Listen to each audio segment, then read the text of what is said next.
ಮೋದಿ ಬೇರೆ ರಾಜ್ಯದಲ್ಲಿ ರ್ಯಾಲಿ ಮಾಡಿದ್ರೆ ಈ ತರ ಇರುತ್ತೆ. ಜನರು ಅವರಿಗೆ ಜೈಕಾರ ಹಾಕ್ತಾರೆ, ಬಿಜೆಪಿಯ ಫ್ಲಾಗ್ಗಳು ಹಾರಾಡ್ತವೆ. ಇದೇ ತರ ಮೋದಿ ತಮಿಳುನಾಡಿನಲ್ಲಿ ರ್ಯಾಲಿ ಮಾಡಿದ್ರೆ ಅವರಿಗೆ ಈ ತರದ ರೆಸ್ಪಾನ್ಸ್ ಸಿಗುತ್ತೆ.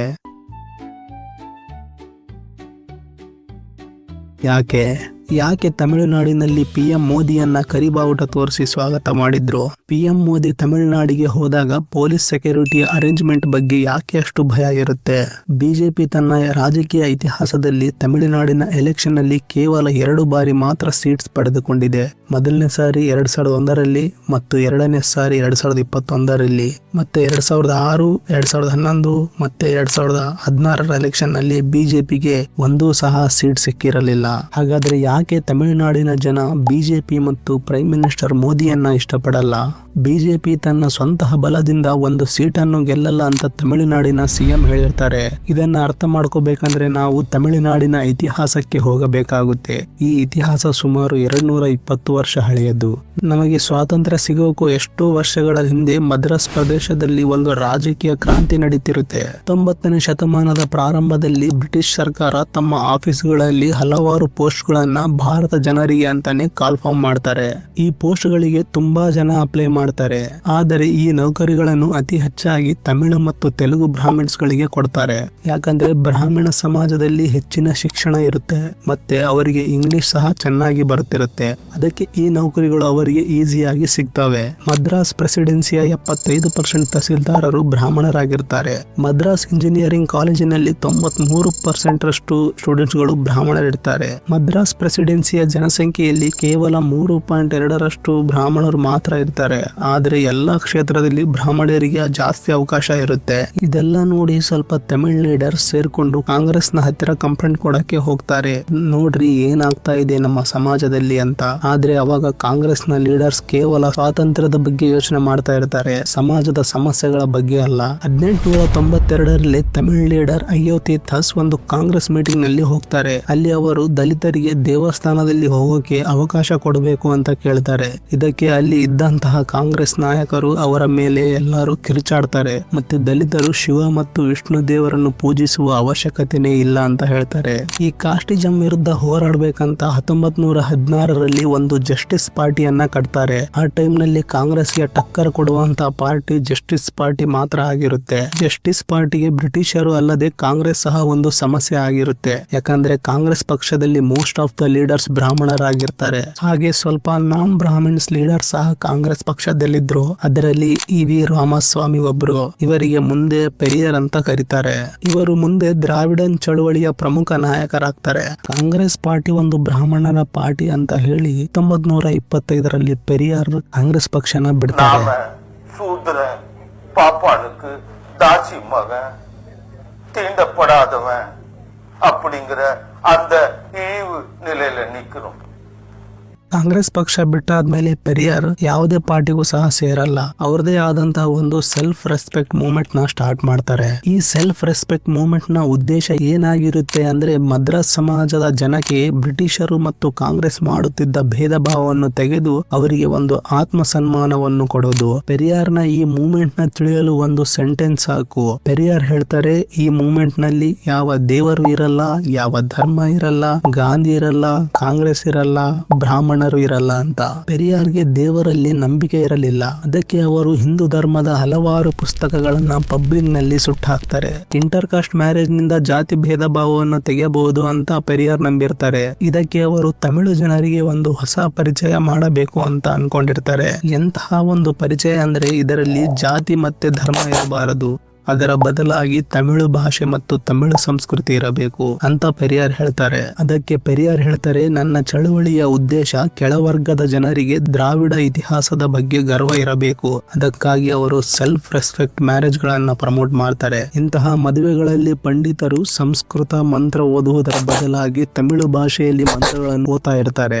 ಜನರಿಗೆ ಅರ್ಥನೇ ಆಗದೆ ಇರುವಂತಹ ಭಾಷೆಯಲ್ಲಿ ಯಾಕೆ ಮಂತ್ರ ಓದ್ಬೇಕು ಅಂತ ಪೆರಿಯಾರ್ ನಂಬ್ತಾ ಇದ್ರು. ಬೆಂಕಿಯಿಂದ ದೇವರ ಜೊತೆ ಮಾತನಾಡುವ ಪಂಡಿತರ ಅವಶ್ಯಕತೆ ನಮಗೆ ಬೇಕಾಗಿಲ್ಲ ಅಂತ ಹೇಳ್ತಾರೆ. ಇದರಿಂದ ಅವರು ಮದುವೆಯ ಆಚಾರ ವಿಚಾರಗಳನ್ನೇ ಬದಲಾಯಿಸಿ ಬಿಡ್ತಾರೆ. 1934ರಲ್ಲಿ ಪೆರಿಯಾರ್ ಜಸ್ಟಿಸ್ ಪಾರ್ಟಿಗೆ ಜಾಯಿನ್ ಆಗಿ ಪಾರ್ಟಿಯ ಹೆಸರನ್ನ ಬದಲಾಯಿಸ್ತಾರೆ. ಯಾಕಂದ್ರೆ ಪೆರಿಯಾರ್ ತಮಿಳ್ಸ್ಗೆ ಒಂದು ಹೊಸ ಪರಿಚಯ ಕೊಡಬೇಕು ಅಂತ ಅನ್ಕೊಂಡಿರ್ತಾರೆ. ತಮಿಳರಿಗೆ ಬಲವಂತವಾಗಿ ಹಿಂದಿ ಕಲಿಯಬೇಕಾಗಿರುತ್ತೆ. ಈ ವಿಷಯದ ಬಗ್ಗೆ ಪೆರಿಯಾರ್ ತುಂಬಾ ಅಪೋಸಿಟ್ ಆಗಿ ಇರ್ತಾರೆ. ಸಿ ರಾಜಗೋಪಾಲಾಚಾರಿ 1950ರಲ್ಲಿ ಮದ್ರಾಸ್ ಪ್ರೆಸಿಡೆನ್ಸಿಯ ಸಿಎಂ ಆಗಿರ್ತಾರೆ. ಮತ್ತೆ ಕಾಂಗ್ರೆಸ್ನ ಒಂದು ಕಮೆಂಟ್ಮೆಂಟ್ ಕೂಡ ಇರುತ್ತೆ, ಸ್ವಾತಂತ್ರ್ಯದ ನಂತರ ಹಿಂದಿ ಭಾಷೆಯನ್ನು ಭಾರತದ ರಾಷ್ಟ್ರೀಯ ಭಾಷೆಯಾಗಿ ಮಾಡುವುದು. ಅವಾಗ ರಾಜಾಜಿ ಹೇಳ್ತಾರೆ, ಮದ್ರಾಸ್ನ ಎಲ್ಲಾ ಸ್ಕೂಲ್ಗಳಲ್ಲಿ ಎಲ್ಲಾ ಮಕ್ಕಳು ಹಿಂದಿ ಕಲಿಯಲೇಬೇಕು ಅಂತ.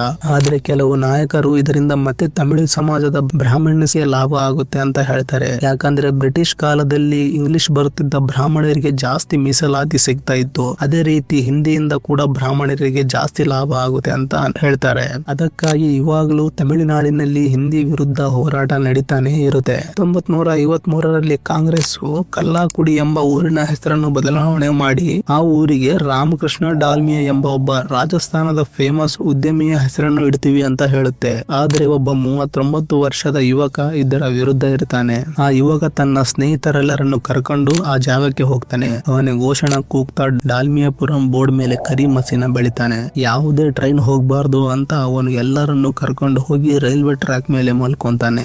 ಆಮೇಲೆ ಎಲ್ಲರನ್ನು ಅರೆಸ್ಟ್ ಮಾಡಿ ಜೈಲಿಗೆ ಹಾಕ್ತಾರೆ. ಜೈಲಿಂದ ಹೊರಗೆ ಬಂದ್ಮೇಲೆ ಅವರು ಒಬ್ಬ ರಾಜಕೀಯ ನಾಯಕರಾಗ್ತಾರೆ. ಇವರು ಮುಂದೆ 5 ಬಾರಿ ತಮಿಳುನಾಡಿನ ಸಿಎಂ ಆಗ್ತಾರೆ. ಪೆರಿಯಾರ್ನ ವಿಚಾರಗಳು ಮದ್ರಾಸ್ನಲ್ಲಿ ಗಟ್ಟಿಯಾಗಿದ್ರು, ಆದ್ರೆ ಅವರ ಇಂಡಿವಿಜುವಲ್ ಸಪೋರ್ಟ್ ಕಮ್ಮಿ ಆಗ್ತಾ ಇರುತ್ತೆ. ಹೇಗೆ ಅಂದ್ರೆ 1949ರಲ್ಲಿ ಇವರ ಫಾಲೋವರ್ ಆದಂತಹ CN ಅಣ್ಣಾದುರೈ ಪೆರಿಯಾರ್ ಅವರ ಪಾರ್ಟಿಯನ್ನ ಬಿಡಬೇಕು ಅಂತ ಡಿಸೈಡ್ ಮಾಡ್ತಾರೆ. ಇದಕ್ಕೆ ಕಾರಣ ಅಂದ್ರೆ ಪೆರಿಯಾರ್ ಒಂದು ಯುವಕಿಯ ಜೊತೆ ಮದುವೆಯಾಗಿ ತನ್ನ ಮೊದಲ ಹೆಂಡತಿಯನ್ನು ಪಕ್ಷದ ಲೀಡರ್ ಆಗಿ ಮಾಡ್ತಾರೆ. ಆಮೇಲೆ ಅಣ್ಣಾದುರೈ ಅಂತಹ ಬೇರೆ ಬೇರೆ ನಾಯಕರು ಎಲ್ಲ ಸೇರಿಕೊಂಡು ಒಂದು ಹೊಸ ಪಕ್ಷ ಕಟ್ತಾರೆ. ಅದೇ DMK. ಸೆಂಟ್ರಲ್ ಗೌರ್ಮೆಂಟ್ ತಮಿಳು ರಾಜ್ಯದ ಬಗ್ಗೆ ಕಾಳಜಿನಿ ವಹಿಸಲ್ಲ ಅಂತ ಪೆರಿಯಾರ್ನ ತರಹ DMK ಪಕ್ಷಕ್ಕೂ ಕೂಡ ನಂಬಿಕೆ ಇತ್ತು. 1962ರಲ್ಲಿ DMK ಲೀಡರ್ ಅಣ್ಣಾದುರೈ ರಾಜ್ಯಸಭೆಯಲ್ಲಿ ಸೌತ್ ಇಂಡಿಯನ್ಸ್ ನಾರ್ತ್ ಇಂಡಿಯನ್ಸ್ ಗಿಂತ ಬೇರೆ ಇದ್ದಾರೆ, ಹಾಗೆ ಸೌತ್ ಇಂಡಿಯನ್ಸ್ ನ ತುಂಬಾ ಕಾಲದಿಂದ ನೆಗ್ಲೆಕ್ಟ್ ಮಾಡ್ತಿದ್ದಾರೆ ಅಂತ ಹೇಳ್ತಾರೆ. ಇದಕ್ಕೆ ಅವರು ಸೌತ್ ಇಂಡಿಯನ್ಸ್ಗೆ ಬೇರೆ ದೇಶ ಬೇಕು ಅಂತ ಹೇಳಿ ದ್ರಾವಿಡ ನಾಡಿನ ಬಗ್ಗೆ ಬೇಡಿಕೆ ಇಡ್ತಾರೆ. ಈ ಬೇಡಿಕೆನ ಮೊದಲು ಪೆರಿಯಾರ್ ಇಟ್ಟಿರ್ತಾರೆ, ಆದ್ರೆ ಇದು ಅವಾಗ ಅಷ್ಟು ಚರ್ಚೆ ಆಗಿರಲ್ಲ. ಇದಕ್ಕೆ 2 ಕಾರಣಗಳು ಇರುತ್ತವೆ. ಮೊದಲನೇದು, ಇದ್ರ ಬಗ್ಗೆ ತಮಿಳು ಏರಿಯಾಗಳಲ್ಲಿ ಮಾತ್ರ ಚರ್ಚೆ ಆಗ್ತಾ ಇರುತ್ತೆ. ಕನ್ನಡ, ಆಂಧ್ರ ಮತ್ತು ಮಲಯಾಳಂ ಏರಿಯಾಗಳಲ್ಲಿ ಯಾವುದೇ ಚರ್ಚೆ ನಡೀತಾ ಇರಲ್ಲ. ಎರಡನೆಯ ಸಮಸ್ಯೆ, ಜವಾಹರ್ಲಾಲ್ ನೆಹರು ಅವರು ಒಂದು ಕಾಯ್ದೆ ತರ್ತಾರೆ. ಈ ಕಾಯ್ದೆಯಲ್ಲಿ ಯಾವ ಪೊಲಿಟಿಕಲ್ ಲೀಡರ್ಸ್ ಭಾರತದಿಂದ ಬೇರೆ ಆಗ್ತೀವಿ ಅಂತ ಹೇಳ್ತಾರೋ ಅವರನ್ನ ಪೂರ್ತಿಯಾಗಿ ಬ್ಯಾನ್ ಮಾಡಲಾಗುತ್ತೆ ಅಂತ ಇರುತ್ತೆ. ಪ್ರೆಸಿಡೆಂಟ್ ರೂಲ್ ನ ಪ್ರಕಾರ 1976 ಮತ್ತು 1991ರಲ್ಲಿ 2 ಬಾರಿ ತಮಿಳುನಾಡು ಸ್ಟೇಟ್ ನ ಬ್ಯಾನ್ ಮಾಡ್ತಾರೆ. ಸ್ವಾತಂತ್ರ್ಯದ ನಂತರ ಕಾಂಗ್ರೆಸ್ ದೊಡ್ಡ ಪಾರ್ಟಿಯಾಗಿ ಬೆಳೆದಿರುತ್ತೆ. ತಮಿಳುನಾಡಿನಲ್ಲಿ 1967ರಲ್ಲಿ ಕಾಂಗ್ರೆಸ್ ನ ವೋಟ್ ಪರ್ಸೆಂಟೇಜ್ 41% ಇರುತ್ತೆ. ಅದು ಕಡಿಮೆಯಾಗಿ 2021ರಲ್ಲಿ ಕೇವಲ 4% ಆಗುತ್ತೆ. ಮತ್ತೆ ಆವಾಗ ತಮಿಳುನಾಡಿನ ರಾಜಕೀಯ ಲೋಕಲ್ ರಾಜಕೀಯ ಪಕ್ಷಗಳ ಕೈಯಲ್ಲಿ ಬರುತ್ತೆ. DMK ಮತ್ತು AIADMK. AIADMK ಪಾರ್ಟಿನ ಪಾಪ್ಯುಲರ್ ಆಕ್ಟರ್ MGR ಕಟ್ಟಿರ್ತಾರೆ. ಇವರು ಮೊದಲು DMK ಪಾರ್ಟಿಯ ಸದಸ್ಯರಾಗಿರ್ತಾರೆ. AIADMK ಮತ್ತು DMK ಈ 2 ಪಾರ್ಟಿಗಳು ವಿರುದ್ಧ ಇದ್ರು ಇವರು ಪೆರಿಯಾರ್ ಅವರ ಆಲೋಚನೆಗಳನ್ನ ಫಾಲೋ ಮಾಡ್ತಾ ಇರ್ತಾರೆ. ಇದು ತಮಿಳುನಾಡಿನ ಇತಿಹಾಸ. ಇವಾಗ ಬಿಜೆಪಿಯ ಬಗ್ಗೆ ಮಾತನಾಡೋಣ. ಬಿಜೆಪಿಯ ಬಗ್ಗೆ 3 ರೀಸನ್ಸ್ ಇದಾವೆ ಇದರಿಂದ ತಮಿಳುನಾಡಿನ ಜನ ಬಿಜೆಪಿಯನ್ನು ಇಷ್ಟಪಡಲ್ಲ. ಮೊದಲನೇದು ಹಿಂದಿ. ಐಡಿಯಾಲಜಿಕಲಿ ನೋಡುವುದಾದರೆ ಬಿಜೆಪಿ ಬಲಪಂಥೀಯ ಹಿಂದೂ ಸಂಘಟನೆಯ ಪರಿವಾರದ ಭಾಗವಾಗಿದೆ. ಈ ಸಂಘಟನೆ ಮೇಲೆ RSS ಇದೆ. RSS ನ ಅಲ್ಟಿಮೇಟ್ ಉದ್ದೇಶ ಹಿಂದೂ ಸಮಾಜವನ್ನು ಆರ್ಗನೈಸ್ ಮಾಡೋದು ಮತ್ತೆ ಹಿಂದೂ ಸಂಸ್ಕೃತಿಯನ್ನ ಪ್ರಮೋಟ್ ಮಾಡೋದು. ಈ ಕಾರಣದಿಂದ ಬಿಜೆಪಿ ಹಿಂದಿನ ಪ್ರಮೋಟ್ ಮಾಡುತ್ತೆ. ಭಾರತೀಯ ಹಿಂದೂ ಆದಂತಹ ಹರೀಶ್ ಚಂದ್ರ ಹೇಳ್ತಾರೆ, ಹಿಂದೂ, ಹಿಂದಿ, ಹಿಂದೂಸ್ತಾನ್. ಮತ್ತೆ 2014ರ ಚುನಾವಣೆ ಗೆದ್ದ ಮೇಲೆ ಬಿಜೆಪಿ 1 ನೇಷನ್ 1 ಲ್ಯಾಂಗ್ವೇಜ್ ಪಾಲಿಸಿನ ಮಾಡಕ್ಕೆ ಪ್ರಯತ್ನ ಪಡುತ್ತೆ. 2022ರಲ್ಲಿ ಸಂಸದರ ಒಂದು ಕಮ್ಯುನಿಟಿ ಸೆಂಟ್ರಲ್ ಗೌರ್ಮೆಂಟ್ ಎಕ್ಸಾಮ್ಸ್ ನ ಇನ್ಮೇಲೆ ಇಂಗ್ಲಿಷ್ ನಲ್ಲಿ ನಡೆಸಬಾರದು, ಕೇವಲ ಹಿಂದಿಯಲ್ಲಿ ಮಾತ್ರ ನಡೆಸಬೇಕು ಅಂತ ಹೇಳುತ್ತೆ. ಎಲ್ಲಾ ಗೌರ್ಮೆಂಟ್ ಇನ್ಸ್ಟಿಟ್ಯೂಷನ್ ಶಾಲೆಗಳಲ್ಲಿ ಕೇವಲ ಹಿಂದಿಯಲ್ಲಿ ಮಾತ್ರ ಕಲಿಸಬೇಕು ಅಂತ ಕಮ್ಯುನಿಟಿ ಹೇಳುತ್ತೆ. ಆದರೆ ತಮಿಳು ಜನರು ಎಷ್ಟೋ ವರ್ಷಗಳಿಂದ ಇದರ ವಿರುದ್ಧ ಹೋರಾಡ್ತಾ ಬಂದಿರ್ತಾರೆ. ಪೆರಿಯಾರ್ ಸಹ ಇದರ ವಿರುದ್ಧ ಸುಮಾರು 100 ವರ್ಷಗಳಿಂದ ಹೋರಾಡ್ತಾ ಇರ್ತಾರೆ. ಹಾಗೆ ತಮಿಳುನಾಡಿನ ಜನ ಬಿಜೆಪಿ ಸರ್ಕಾರ ತಮಿಳು ಭಾಷೆಗೆ ಮಹತ್ವ ಕೊಡಲ್ಲ ಅಂತ ನಂಬಿರ್ತಾರೆ. ಬಿಜೆಪಿ ಸರ್ಕಾರ ಸಂಸ್ಕೃತ ಭಾಷೆನ ಪ್ರಮೋಟ್ ಮಾಡೋಕೆ ಕೋಟ್ಯಾಂತರ ರೂಪಾಯಿಗಳನ್ನ ಖರ್ಚು ಮಾಡಿದೆ. ಆದ್ರೆ ಬೇರೆ ಕ್ಲಾಸಿಕಲ್ ಲ್ಯಾಂಗ್ವೇಜ್ ಗಳಾದಂತಹ ತಮಿಳ್, ಮಲಯಾಳಂ, ತೆಲುಗು, ಕನ್ನಡ ಮತ್ತೆ ಒಡಿಶಾ ಇಂಥ ಭಾಷೆಗಳ ಮೇಲೆ ಯಾವುದೇ ತರಹ ಖರ್ಚು ಮಾಡಿರಲ್ಲ. 2018ರಲ್ಲಿ ತಮಿಳುನಾಡಿನಲ್ಲಿ ಸೈಕ್ಲೋನ್ ಬಂದಾಗ ಮತ್ತೆ 2020ರಲ್ಲಿ ತಮಿಳುನಾಡಿನ ರೈತರು ದೆಹಲಿಯಲ್ಲಿ ಪ್ರೊಟೆಸ್ಟ್ ಮಾಡುವಾಗ ಸೆಂಟ್ರಲ್ ಗೌರ್ಮೆಂಟ್ ಯಾವುದೇ ತರಹದ ಆಕ್ಷನ್ ತಗೊಂಡಿಲ್ಲ ಅಂತ ತಮಿಳುನಾಡಿನ ಜನರಿಗೆ ಅನಿಸುತ್ತೆ. ಒಬ್ಬ 40 ವರ್ಷದ ಗಣೇಶನ್ ಎಂಬ ವ್ಯಕ್ತಿ ಹೇಳ್ತಾನೆ, ನಮ್ಮ ರಾಜ್ಯದಲ್ಲಿ ಸೈಕ್ಲೋನ್ ಬಂದಾಗ ಪ್ರಧಾನಿ ಮೋದಿಯವರು ಫಿಲ್ಮ್ ಸ್ಟಾರ್ ಗಳ ಮದುವೆಗಳಲ್ಲಿ ಬ್ಯುಸಿ ಆಗಿದ್ರು ಅಂತ. ಮತ್ತೆ ಕೊನೆಯದಾಗಿ ಬರುತ್ತೆ ಕ್ಯಾಸ್ಟ್ ಸಮಸ್ಯೆ. ಬಿಜೆಪಿ ಪಕ್ಷ ಜಾತಿ ಸಮಸ್ಯೆ ವಿರುದ್ಧ ತನ್ನ ಧ್ವನಿಯನ್ನು ಎತ್ತಿರಬಹುದು.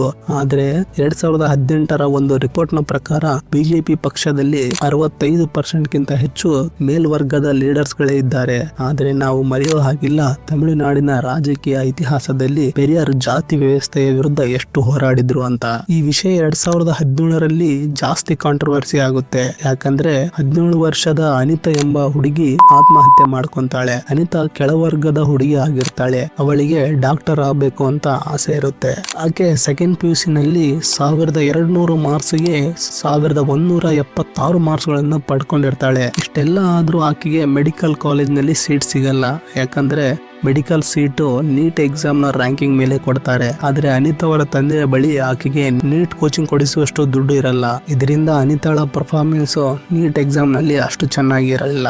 ನೀಟ್ ನಂತಹ ಎಕ್ಸಾಮ್ ಯಾವ ತರ ಬಡವರ ಮೇಲೆ ಪರಿಣಾಮ ಬೀರ್ತಾವೆ ಅಂತ ಅನಿತಾ ಪಬ್ಲಿಕ್ ನಲ್ಲಿ ಮಾತಾಡ್ತಾಳೆ. ನೀಟ್ ವಿರುದ್ಧ ಅನಿತಾ ಮತ್ತು ಅವರ ತಂದೆ ಸುಪ್ರೀಂ ಕೋರ್ಟ್ ಗೆ ಅರ್ಜಿ ಹಾಕ್ತಾರೆ. ಆದ್ರೆ ಸುಪ್ರೀಂ ಕೋರ್ಟ್ ಅದನ್ನ ರಿಜೆಕ್ಟ್ ಮಾಡುತ್ತೆ. ಯಾಕಂದ್ರೆ ಇವರಿಗೆ ಸೆಂಟ್ರಲ್ ಗೌರ್ಮೆಂಟ್ ನಿಂದ ಯಾವುದೇ ತರಹದ ಸಪೋರ್ಟ್ ಸಿಕ್ಕಿರಲ್ಲ. ಇದಾದ್ಮೇಲೆ ಅನಿತಾ ಆತ್ಮಹತ್ಯೆ ಮಾಡ್ಕೊಂಡು ಅವಾಗ ತಮಿಳುನಾಡಿನಲ್ಲಿ ಇದೊಂದು ದೊಡ್ಡ ಚರ್ಚೆಯಾಗುತ್ತೆ. ತಮಿಳುನಾಡಿನ ಜನ ಬಿಜೆಪಿ ನಮ್ಮ ವಿರುದ್ಧ ಇದೆ ಅಂತ ಅನ್ಕೊಂತಾರೆ. ಇವಾಗ ಹಿಂದಿ ಕಡೆ ಬರೋಣ. ಅಮಿತ್ ಶಾ ಹೇಳ್ತಾರೆ ಹಿಂದಿನ ಎಲ್ಲಾ ಕಡೆ ಬಳಸಬೇಕು ಅಂತ. ತಮಿಳುನಾಡಿನ ಬಿಜೆಪಿಯ ಚೀಫ್ ಪ್ರೆಸಿಡೆಂಟ್ ಹೇಳ್ತಾರೆ ತಮಿಳು ಭಾಷೆ ಸಹ ಎಲ್ಲಾ ಕಡೆ ಬಳಸಬೇಕು ಅಂತ.